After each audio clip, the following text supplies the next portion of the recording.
Hello there. How are you doing? This is the countdown to the holidays. This is Own Your Day.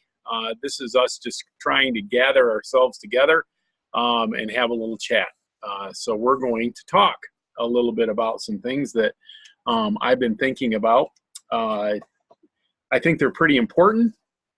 I think they're pretty vital to how we're going to grow and change and the type of people that we're going to be. So I'm kind of excited about it. My hair's kind of flying everywhere. It's a rainy, crazy day out. I want to talk to you guys about today as part of our group. I want to talk to you today about mainly men. I'm mainly going to talk to men right now. And we have in our culture right now, we have a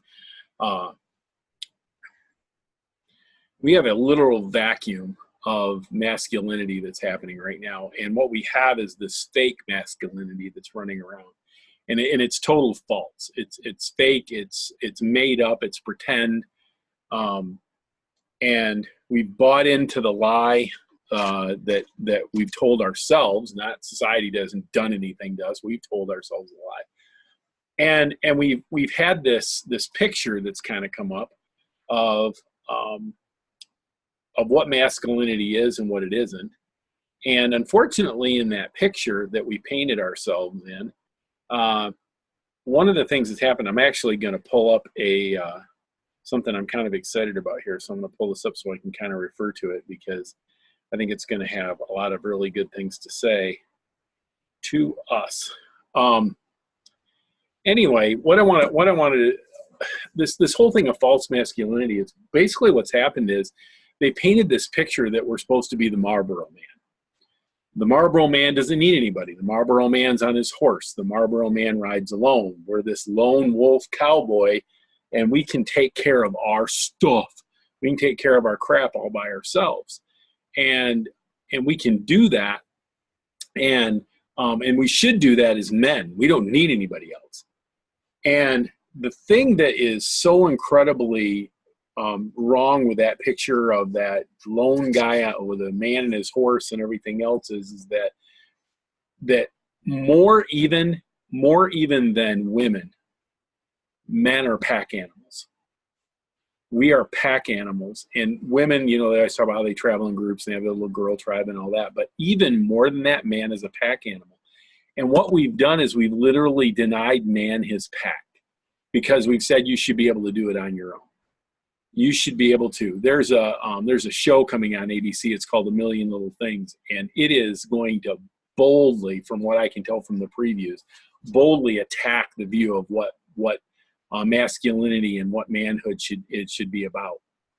And what we've done is we've made it the woman's job to be vulnerable. We've made it a female thing to be vulnerable, and for us to be vulnerable is a sign of weakness. It's a sign of us, not being able to handle our crap. And that is just not the way things really are in life.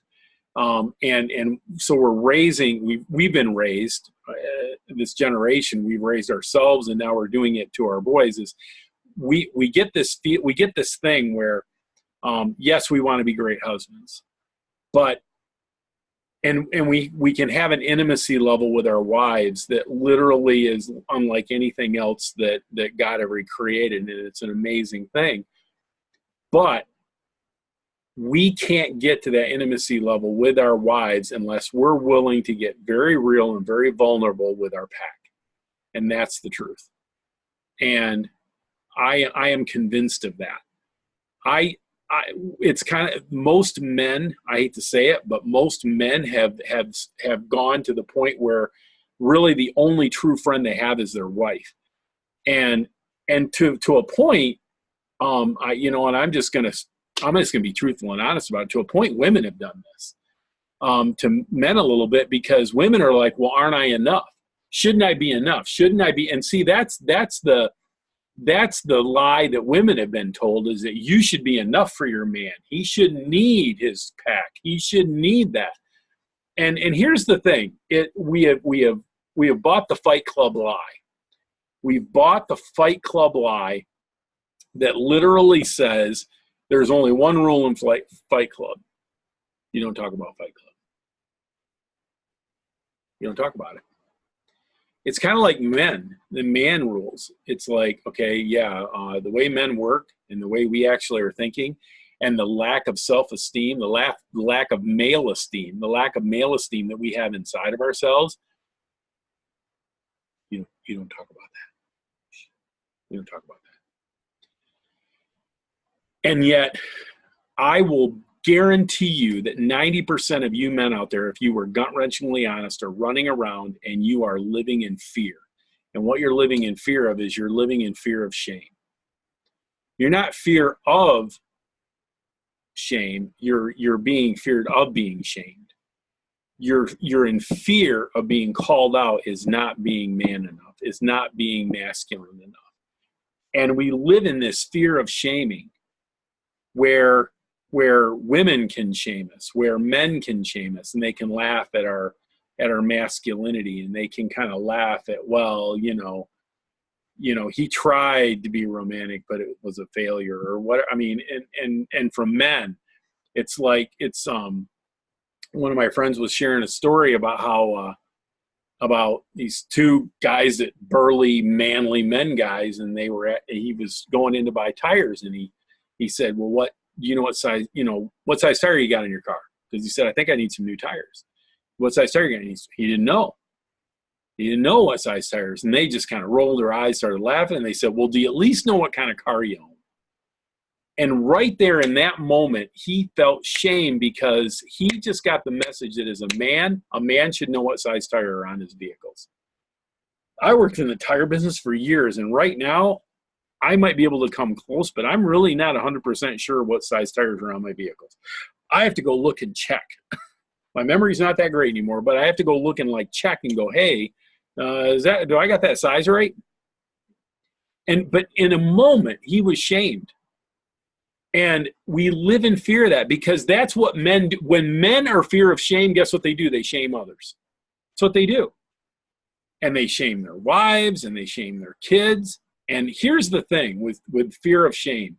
The fear of shame builds up to such an intensity that we start feeling guilty that we're not man enough to handle that fear of shame. And that guilt builds up more, and then we end up eventually exploding into anger. I had an angry episode a couple of weeks ago, and my sister happened to see that, and she asked me, she goes, what's wrong? And here's the thing, what was wrong with me was exactly that fear of shame was building, and then it had moved to guilt that I wasn't man enough. I'm not man enough to handle my crap by myself. I'm not that lone wolf that can just pull his pants up and just go get stuff done. And I literally ended up building that up to a point that the only release point for it in my body was anger. And I will tell you that 99% of the time that you have a man who's dealing with anger, he is struggling with his respect for women, he is struggling with intimacy with his wife, and he is struggling with fear of being shamed, fear of being found out that he's not really a manly man, and fear of being shamed about it. And it's tough. It mends into every, and here's the thing, women, in trying to say, well, I should be enough for you. I should be enough for you. You shouldn't need all these other friends. I should be enough for you. When they do that, they literally choke the life out of that pack animal that God created man to be. They choke the life out of him, because he's thinking, yeah, if I was a real man, yeah, my wife would be all I need, because I'm a man. I should be able to take care of things by myself. Guys, it doesn't work like that. Men need other men. The Bible is clear. You can't argue with God, and he says iron sharpens iron. So one man sharpens another. You've got to be around men to get your sword sharp so that you can go out into battle for your family and go out into battle for your wife. You have to have your sword sharp. There is no other way to do that. You've got to get around men who are willing to be vulnerable, who aren't willing to come up next to you and nudge, do that little, elbow nudge. Hey, brother, how you doing? Yeah, I'm brother. But guys who are willing to look you in the face and get right up in your face and get up in your eyeballs and say to you, hey, man, I'm struggling. Hey, man, I'm this ain't working right for me. Hey, man, we need to talk. I need to get in the car with my friends, and I need to be able to drive somewhere to go to a shooting range to blow some holes in some targets. And in that, while we're there, we need to be talking about our wives and how we're doing with our wives. And I need to be talking about where I'm struggling emotionally. And I should be able to share that with my friends, with my guy buddies. And a bunch of you are probably laughing right now going, what a wuss. You know what? No. You're afraid. Because the second that somebody wants to say that, oh, yeah, well, you don't need to be sharing all those feelings and emotion things. Shove those down. Be a man. Grow up. Don't have those. You know what? Nope. Sorry. It's all wrong.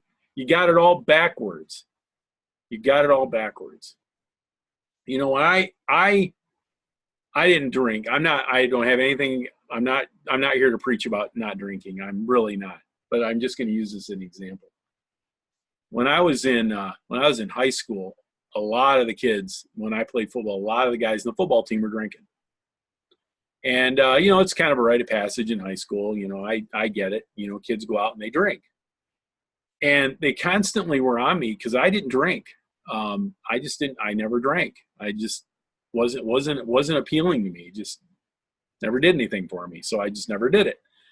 And they were really kind of on me to have a beer, have a drink. What's wrong with you? And all this stuff. And you know what?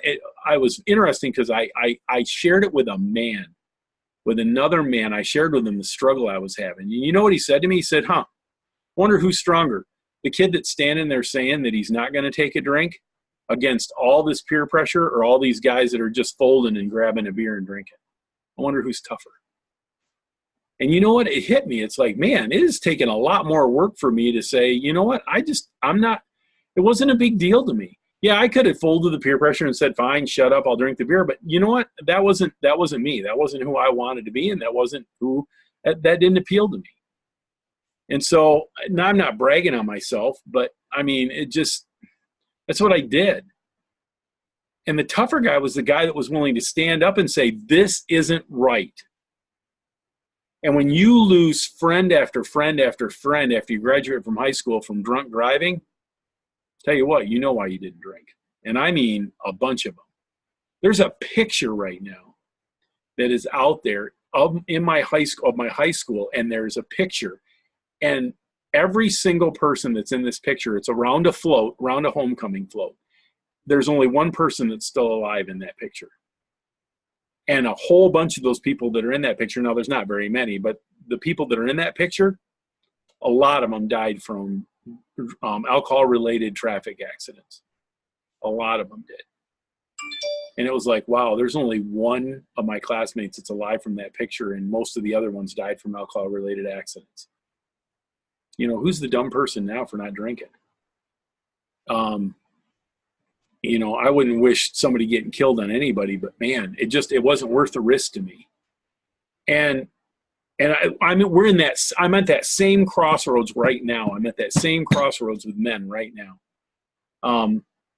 We're not willing to be honest about ourselves. We want to brag about our dad bods when we're really just scared to death. We're scared to death to actually go out and work out because we're terrified it isn't going to work for us. Because that was me. We're terrified it isn't going to work for us. And so because we're scared that it's not going to work for us, we brag about our dad bod, and we just keep eating like crap. And we don't work out, and we don't try to fix things with our wives. And the way that we fix things with our wives, part of it is we got to go find a pack that we can stare eyeball to eyeball with a bunch of men and say, look, my wife's driving me freaking nuts. How do I fix this? How do I get, grow a pair and actually take care of my business at home? But you're going to find that from other men. Your wife can't help you be a better man. She's a woman. She doesn't have a first clue about how to be a better man. She doesn't. She just knows she wants you to be one. And that's where you can get your pack, get your masculinity out, because you're being vulnerable and you're sharing truth with your brothers. And then from there, you can have that intimate relationship with your wife. You can do that. And it's not like you got to go find a bunch of guy friends before you can go back and take care of your wife. That's not what I'm saying. You need to focus on your wife if things aren't right there. But absent of a group of brothers who are around you and who are cheering you on and who are lifting you up, you've got no hope, man. You're going to live your life in fear. You're going to hide behind the curtain. Your wife's never really going to get to know you because you're afraid that she's going to find it. Because if you're afraid for another man to look you in the eye and you're afraid you won't measure up, you're definitely not going to let your wife do it. You're definitely not going to let your woman peer behind the curtain. You're just not. And at some point in time, you've just got to say, you know what? It's time to get real. It's time to stop being afraid of being shamed. It's time to realize that, you know what? I would bet it's 90% of men that are walking around out there right now. 90% of men are literally have this mindset. Not kidding. Not kidding.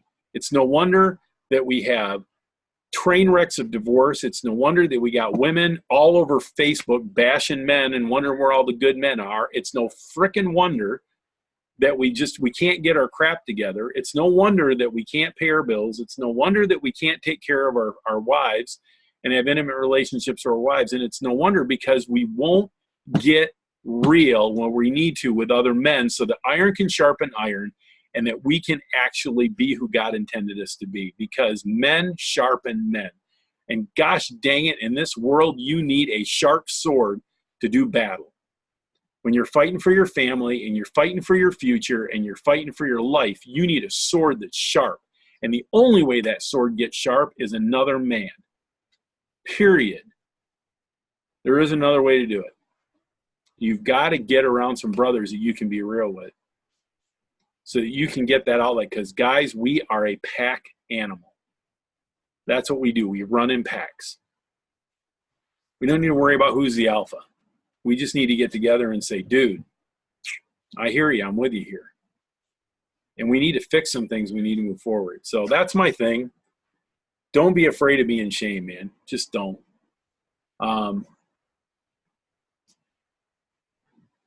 I know that's what I've been struggling with.